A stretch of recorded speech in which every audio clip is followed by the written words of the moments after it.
정말 공부 잘하는 아이, 성공한 자녀는 어떤 공통점이 있을까요? EBS에서는 0.1% 상위 학생의 비밀이라는 TV 프로그램에서 전국 순위 1등에서 800등의 학생을 대상으로 표본 조사를 했는데요. 학부모님들의 엄청난 관심이 쏠린 그런 프로였어요. 왜냐하면 그 결과가 우리가 예상치도 못한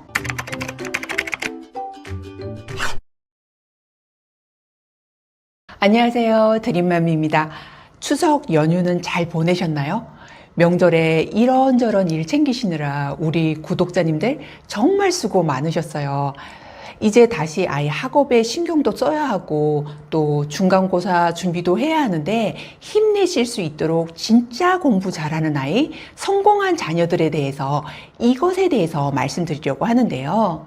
비밀을 알고 차근차근 준비한다면 진짜 우리 아이가 꿈꾸는 목표를 분명히 이룰 수 있을 거예요. 이제 0.1% 상위권 학생들의 비밀을 다룬 TV 프로그램에서 1등에서 800등까지 표본 조사를 했었는데요.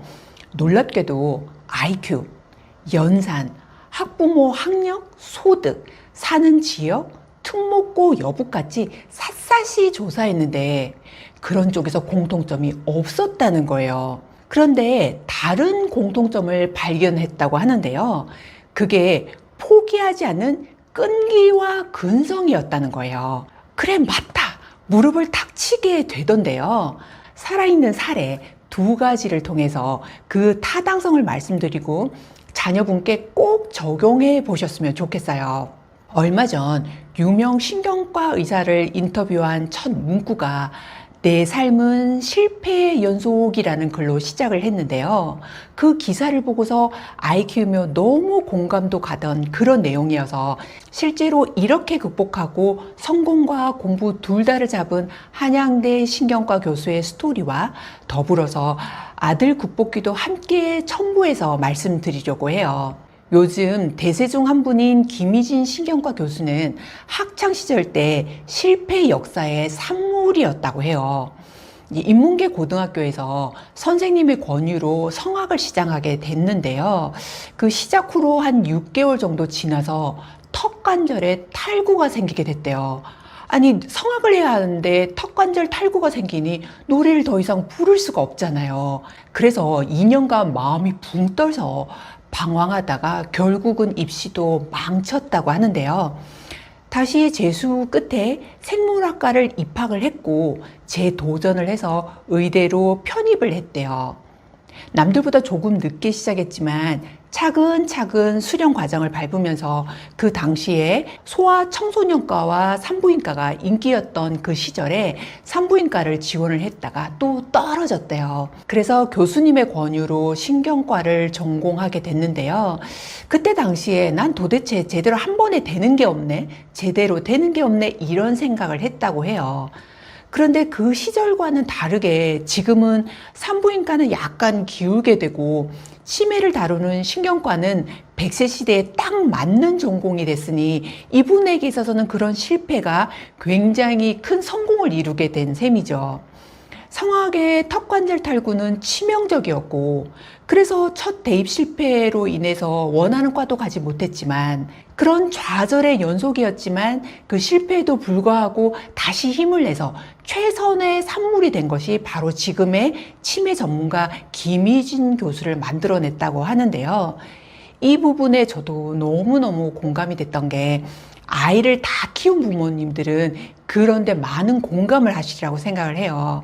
저희 아들도 여느 아이들과 비슷하게 자주 나에겐 왜 이런 일이 생기나, 정말 운도 안 좋다, 투덜대기가 일쑤였는데요. 그러면서도 노력에 비해서 잘 안 나오는 뭔가에 풀리지 않는 부분에 저도 많이 안타까웠던 건 사실인 것 같아요. 그런데 단지 포기하지 않고 이 악물고 버티기를 했던 게 나중에는 약이 되더라고요. 이제 너무 많은 일들이 있지만 그 중에서도 이제 대학 지원을 할 때 아들 입시 담당 카운슬러 선생님께서 자신이 지정한 대학, 영국 대학을 지원을 해준다면 MIT와 희망하는 대학에 적극 추천서를 써주시겠다, 이렇게 제안을 해오셨어요. 고등학교는 정말 해외 명문 국제학교였지만 또 입시 카운슬러 선생님의 영향력도 굉장히 컸기 때문에 함부로 거절할 수가 없었고 한 달 정도 고민을 해보고 그렇게 하기로 이제 결정을 했어요. 그런데 이제 영국 대학에 지원을 하고 나니까 갑자기 다른 대학에 추천서를 안 써주시는 거예요. 완전 미치는 줄 알았어요. 한국이 아니다 보니 해결하기도 결코 쉽지가 않았고요. 너무너무 억울했지만 결국은 그래서 고3을 허송세월로 보냈어요. 그 계기로 약간 아이가 철이 들게 되고, 대학 가서 이 악물고 공부를 해서 학점도 더 잘 나오게 되고, 또 이제 이러면서 장점을 잘 활용을 해보자라고 생각을 했던 게, 영국은 대학이 3년, 석사 과정이 1년이라 결국은 일반적으로 대학을 다닌 기간을 가지고 석사까지 마치게 되더라고요. 물론 이제 희망하는 대학 쪽을 지원을 했다면 더 좋았을 수도 있지만 절망스러웠던 상황을 견디고 찬찬히 하다 보니 결과가 그닥 나쁘지 않더라고요. 그런 다음에 이제 군대 입대에 문제가 생겼어요. 이제 카투샤와 통역병은 1차에 무작위 추첨이라 아무리 어학 점수가 좋다 하더라도 떨어지게 되더라고요. 그래서 현역 입대를 신청을 했더니 그때 당시에 코르땡 문제로 인해서 출국 대기자라는 사유로 웨이팅이 1년 정도 걸린다는 이해할 수 없는 제도가 생긴 거예요. 아니 무슨 군대도 이렇게 들어가기가 어려운 거야. 그러면서 아까운 청춘의 시간을 이렇게 6개월 이상 기다리다가 무작정 기다릴 수가 없어서 그냥 병특을 지원했어요. 군 입대 기다리고 제대하기까지 무려 3년 반이 걸려서 시간이 너무 아깝다라고 생각을 했었거든요. 그리고 뭐 제대로 순탄하게 풀리는 게 없다라는 생각을 했었는데, 근데 이 상황을 잘 이렇게 지내고 보니 결과가 그닥 나쁘지 않은 거예요. 병특은 근무 기간을 경력으로 인정을 해줘서 제대를 하고 나서 경력직으로 AI 컨설팅 분야에서 일을 하게 된 거예요.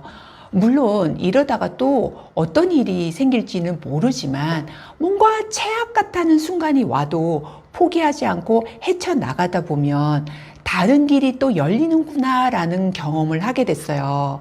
이제 아이를 키우다 보면 마음이 조급해질 때도 있고 일이 계획대로 안 될 때 너무 속상하고 답답해요. 그런데 그게 끝이 아니더라고요. 계획을 수정하고 다른 길을 찾다가 보면, 그리고 노력을 하다 보면 부모님과 아이가 꿈꾸는 일을 결국은 하게 되더라고요. 포기만 하지 않는다면요. 거기에 이제 얼마 전에 유퀴즈에서 지진이 씨의 인터뷰를 보고서도 이게 같은 맥락이다라는 생각이 들었는데요. 내용을 정리해 보자면 하고 싶은 것과 할 수 있는 건 다르다. 하고 싶은 게 잘 안 될 때 고민하기보다는 할 수 있는 걸 차근차근 하다 보면 하고 싶은 일에 다다를 수가 있다. 아직 그 실력이 안 됐을 수도 있고 할 수 있는 걸 잔걸음으로 계속 하다 보면 하고 싶은 일까지 도달하게 된다. 이런 말이었는데요. 자녀를 키울 때 실패를 잘 견디고 성공한 지진이 씨, 김희진 교수님이나 불운 같았던 일들을 다른 회로로 전환해서 삶의 기회로 만든 아이 사례를 통해서 포기하지 않고 할 수 있는 거를 잔걸음으로 찬찬히 해 나간다면 반드시 하고자 하는 일에 도달하리라 확신해요. 오늘도 용기를 내셔서 나 안 될 것 같아, 자신 없어가 아니라 끝까지 포기하지 않는 끈기와 근성으로 자녀의 꿈이 꼭 이루어지기를 바라요. 끝까지 시청해 주셔서 감사드리고요. 다음 시간에도 여러분에게 필요한 자료로 찾아올게요.